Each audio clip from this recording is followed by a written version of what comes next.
नमस्कार दोस्तों, स्वागत है आपका A to Z स्टोरीज अद्भुत ऑफिशियल पर। हमारे साथ जुड़े रहने के लिए हमें सब्सक्राइब कीजिए, बेल आइकन को ज़रूर दबाइए। साधु संत फकीरों रहबरों की सदा ही जय। कहते हैं कतरा मिला समुद्र से समुद्र हो गया, आशिक मिला जो मौत से कलंदर हो गया। आशिक फकीर रहबर ये अपने आप में जीते आए, अपनी शर्तों पर जीते आए। बागी विचारों के थे, कुछ गलत था तो गलत था, कुछ सही था तो सही था, क्योंकि उस पर यकीन रखा है परमात्मा, क्योंकि आत्मा परमात्मा से मिलन हो चुका है, किसी चीज का भय नहीं रह जाता। इसी तरह की कुछ बात है। समुद्र के किनारे पर एक लहर आई, वो एक बच्चे की चप्पल अपने साथ बहा ले गई। तो बच्चे ने रेत पर उंगली से लिखा, समुद्र चोर है।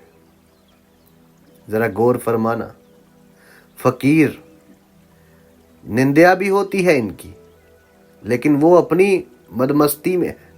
गौर फरमाना, उसी समुद्र के दूसरे किनारे पर कुछ मछुआरों ने बहुत सारी मछलियां पकड़ ली।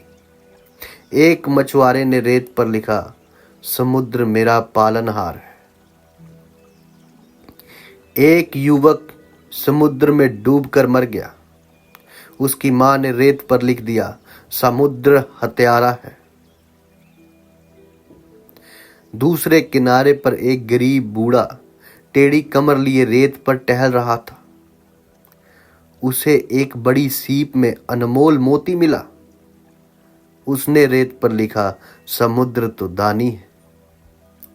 और अचानक एक बड़ी लहर आई और सारे लिखे को मिटाकर चली गई।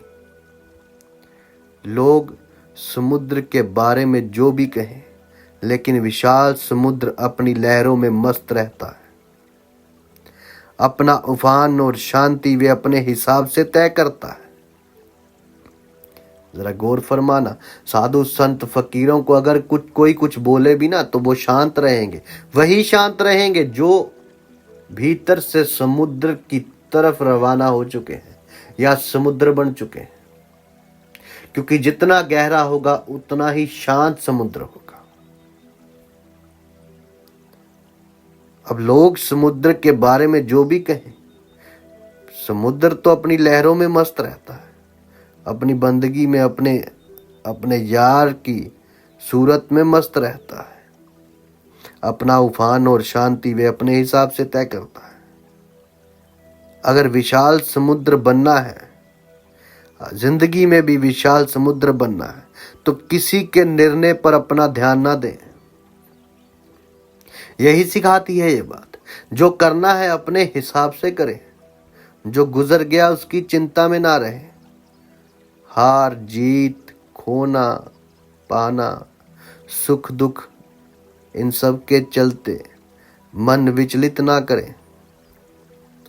अगर जिंदगी सुख शांति से ही भरी होती तो आदमी जन्म लेते समय रोता क्यों? जन्म के समय रोना और मरकर रुलाना, इसी के बीच के संघर्ष भरे समय को जिंदगी कहते हैं। वो कहते हैं कुछ जरूरतें पूरी तो कुछ ख्वाहिशें अधूरी। इन्हीं सवालों का जवाब है जिंदगी। इन्हीं सवालों का जवाब है जिंदगी। इसीलिए कहा है, अगर समुद्र बनना है तो अपनी सुनो, भीतर की सुनो, भीतर की तरफ रवाना हो। कोई कुछ भी कहे, तुम अपने गीत गुनगुनाओ, तुम अपना रास्ता खोजो, उस रास्ते पे चलते जाओ। और यकीनन एक दिन साईं लोग फकीर फरमाते हैं कि ऐसे लोग एक ना एक दिन समुद्र जरूर बन जाते हैं, विशाल समुद्र। यदि आपको हमारी ये बातें अच्छी लगती हैं तो आप हमें सब्सक्राइब कीजिए, शेयर कीजिए, लाइक कीजिए।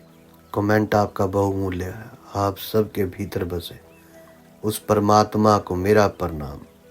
आप सबका धन्यवाद। साधु संत फकीर रहबरों की सदा ही जय।